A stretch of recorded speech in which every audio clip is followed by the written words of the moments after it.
For today's episode, I want to make the argument of why you should do too much. And I think this is something that a lot of people need to hear because I made a TikTok video about this recently and it did really well. So that shows me that a lot of people need to hear this. I need to hear this. I have needed to hear it a lot throughout my life. I didn't have anyone to tell me this. And so I had to learn to express it to myself. And I'm now doing that for others. So hopefully this resonates with you. And I think if you are somebody who is a people pleaser, who has been conditioned to believe or has been told that they are too much, this will resonate with you. So when I say do too much, I don't mean it in the sense of hyper productivity, that you should be doing more, you're not doing enough, you're lazy. I mean it in the sense of feeling like you are too much innately as a person. You've maybe been told that you're too much, you feel too much, and so now you stifle yourself, you stifle your authenticity, who you are organically, because you think that you won't be accepted. You think you'll be rejected because you feel like you overwhelm people. People have felt overwhelmed around you, maybe overwhelmed with your emotions or whatever you are as a person. They just cannot absorb it. And so you overwhelm them. Now, we're not here to discuss whether that's true or not true objectively. Really, what we're here to talk about is the fact that the people that are overwhelmed by who you are innately, provided that you're acting in ways that are aligned with the kind of person you want to be, right? Your values, your morals. I'm not saying you should be going crazy and acting in ways that cause issues or problems just because, right? Just to stir the pot. We're not talking about that. We're talking about being authentically yourself and feeling like you're too much simply because you are who you are. Because ultimately, the people that feel overwhelmed by who you are innately, again, within your values and morals, those people are just not aligned with you.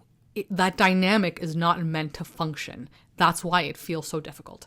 And so you've been conditioned to believe throughout your life, probably as a child, I assume, to hold back, to be less of yourself so that you make other people more comfortable. Now, obviously, there's nothing wrong with wanting to make people comfortable, understanding certain boundaries they have, conversation topics they don't want to have, of course, right? Like that is the point of being in community with each other.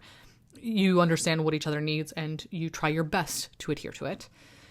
But if you are always feeling like you shouldn't do as much as you feel called to as a person, just at your core, you hold yourself back a lot. You don't say what you truly want or mean because you fear being abandoned or rejected. I'm here to tell you that you have to do too much. Do too much. Be overwhelming. Make people uncomfortable, be inconvenient. Again, not from a place of maliciousness or hatred or because you want to hurt somebody. I'm talking about when you feel genuinely aligned with being a certain version of yourself, but that version, that authentic being feels too much, that's exactly what you have to be. And I know it's terrifying. It's very scary to risk that rejection, to risk being overwhelming to people, because most likely the people you've been raised around that have reinforced this belief within you are going to be overwhelmed. They will be. So you will push certain people away, unfortunately. And fortunately at the same time, because you don't want people like that in your life. But I get it. It's hard when it comes to family. It's hard when it comes to certain cultures, society, of course. But you have to be too much. You have to do too much. And I mean this in the sense of when we think of doing too much, we think of desperation, right? Like, don't be too desperate. Don't be too thirsty. Don't show people that you want something. There's a vulnerability to it. And you don't want to come off like you're pathetic, that you need something, that you can't make it without having something. That is a conditioned belief again. Doing too much does not mean being desperate. Having a desire for something does not mean you are desperate for it. Desire is part of being a human being. I think I've made a video about this as well, like a short form video about this as well. Desire is part of being human. Like humans are born with desire in us, and we as humans are born from desire. That is how we create anything in this life, is through desire. So to feel like your desire is a sign of weakness, or that your desire somehow you're doing too much, it's desperation, it says something about you morally, that you desire something or someone, it doesn't. That is part of the human experience, and you should be experiencing that. Obviously, of course, there's nuance to this topic. I'm not saying what anybody should or shouldn't do with their life, or obviously everyone sees the world differently as well, but this is specifically for anyone who feels like they are too much and have been holding themselves back their whole lives. And as an example for this, from my own experience, as I'm also like learning and relearning this for myself, even with this podcast, for a long time, I've done one podcast episode a week, which is fine. It's sustainable. It's kind of easy to do. I don't really plan my podcast out. Like I have a list of topics that I know I want to talk about, but I don't really make notes for it. I kind of let it just come off from the top of my head. I wing it in a sense, because I find that I think I speak more truthfully when I just let myself kind of riff in the moment. But I realized recently that I have so much I want to say. I make a lot of videos, and my videos are fairly short for the most part. And my podcast is an opportunity for me to expand on these ideas alongside my Substack as well. My Substack is a little bit different in terms of how my self-expression is. This is, I think, is a little bit more casual. I like to just, you kind of get to know my personality a bit more through my podcast. And I realized that I was doing one podcast episode a week because that's just what it seemed like you're supposed to do. That's how most people did it. And so I kind of felt like, I guess I should do that too. And then I remember catching myself thinking, I don't want to make more a week and overwhelm my audience. And then for a second I was like, but why not? Why not overwhelm them? I think I'm providing something that is helpful. It's helpful to me to even just hear myself talk and to journal about these things. So I'm sure it's helpful to someone else who's listening, right? So why do I feel like it's going to be overwhelming? My authentic desire toward my call towards doing something. Why do I believe that's going to be overwhelming? And why does that hold me back from doing what it is I want to do? Showing myself trying at something. Again, it's that feeling of desperation, as though somehow me making more content that I enjoy because it's fun to create for me. It puts me to flow state. It feels very purposeful. Somehow that's desperate, or it's revealing something about me as a person, as though I'm showing a vulnerability in a sense. That's what it kind of taps into for me. This applies to so many things in my life, but this is the most recent example, the most tangible one where I was able to catch it, in the air and really see it for what it was. This is me feeling like I shouldn't do too much. And all that was doing was making me feel like I can't create as much as I want to. I was holding myself back, like you're kind of, it was almost like I was tying one hand behind my back and trying to exist. And that's been my whole life, really, if I'm being honest. A lot of my life I've been told to, be seen, not heard, the very typical kind of traditional ways to raise children, being very mindful and quiet and don't make messes and don't do this. And so I've carried that with me my whole life, of course, as I'm sure many people have. And now if you're like this, we probably struggle, all of us now, with being enough, feeling enough, because we're not letting ourselves be enough. It's not that we're not enough. It's not like we're somehow wrong or bad or imperfect in some way. Of course we're imperfect, but not in the sense that we are somehow the worst people to exist, and that's why. It's because we're not letting ourselves be enough, express ourselves enough, really take up the space, energetically, emotionally, whatever, physically, that we need to, because there isn't allotted space for us purely by existing, right? We have a space allotted to us in this world, and we're not taking it up fully. Not taking someone else's space, of course. We're not here to overextend and take up someone else's space and take away from them. That's I think more of like a negative connotation to being overwhelming. I want to focus on the positive connotation of being overwhelming. Overwhelming in the way maybe, how being overwhelmed by the ocean tides can be both good and bad, right? You can be overwhelmed by it and get pulled under, which is not good, or you can be overwhelmed by it and experience the feeling of weightlessness in water or surf on it. You know what I mean? So like it's two sides to the same coin. There's a positive and a negative. There's, the yin and the yang of this, just as there is of anything. But I want to focus on the positive side of being overwhelming. We as people pleasers might now struggle with doing too much because we think it's too much, but in reality it's probably not enough.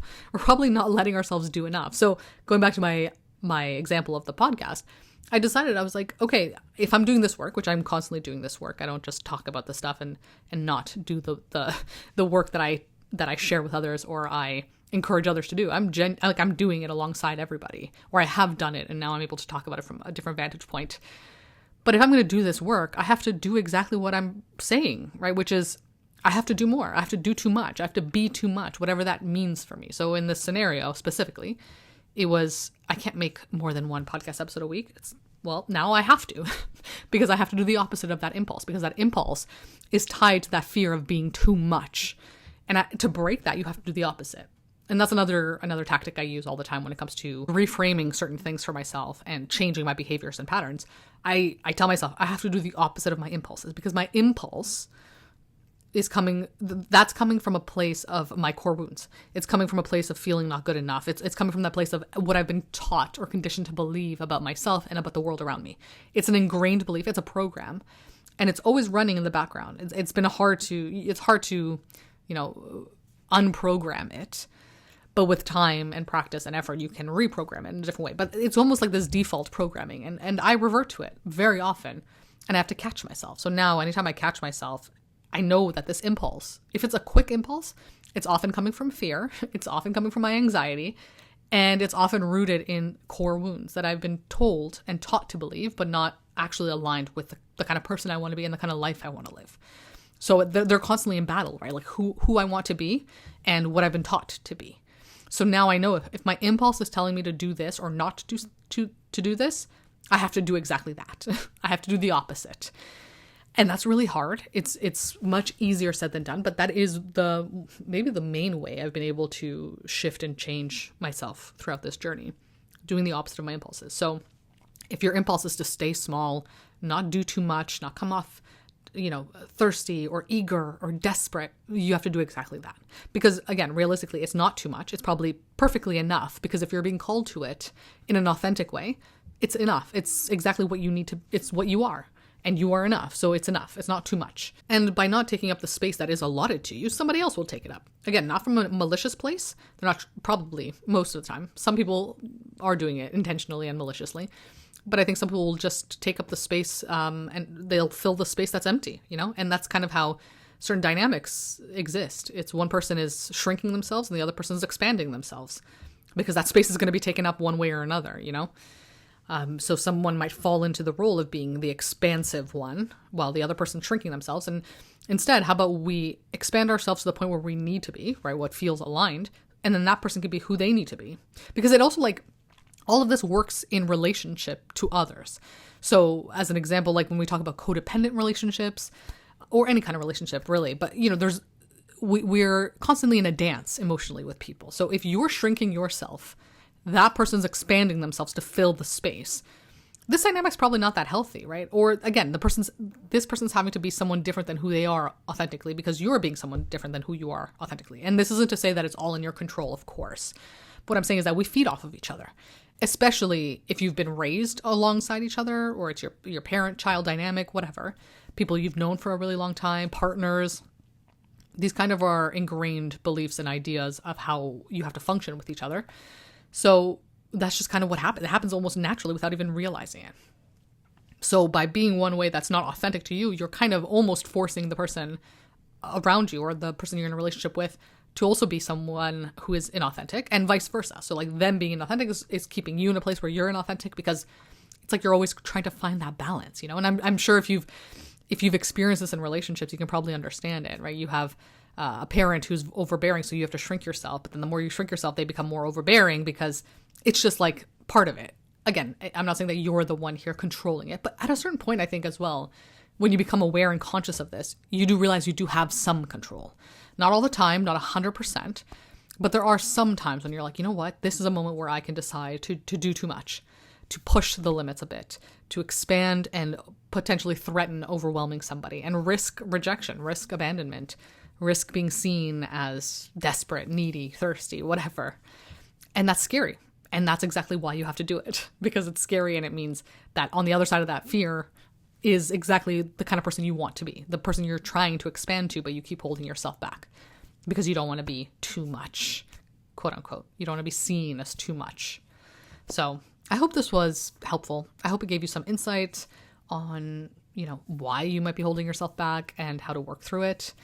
Again, this is all from my own experience. I'm not a therapist. I try to say this as much as possible. And I don't even think that what I share and how I share it is in any way related to therapy. It's very different. I get a lot of people telling me to be a therapist, and in reality, I wouldn't be able to share things the way I do if I was one. Because this is all about me, in a sense. It's almost very self-centered, but in a way that's hopefully helpful to others as well. I share my experiences as I experience them or after I've experienced them, in the hopes that they can help others the same way they've helped me. If you want to hear more from me, follow me on Substack, Instagram, and TikTok. I write a lot over on Substack, and I make a lot of videos over on TikTok and Instagram. I also offer one-to-one calls for anybody who wants to have a little bit of a chat with me about these topics in more depth. I don't have that many spots. I'm kind of limiting them at the moment. So feel free to have a look over at my schedule and see if anything works for you. But other than that, thank you for being here, and I'll be back again soon with another episode.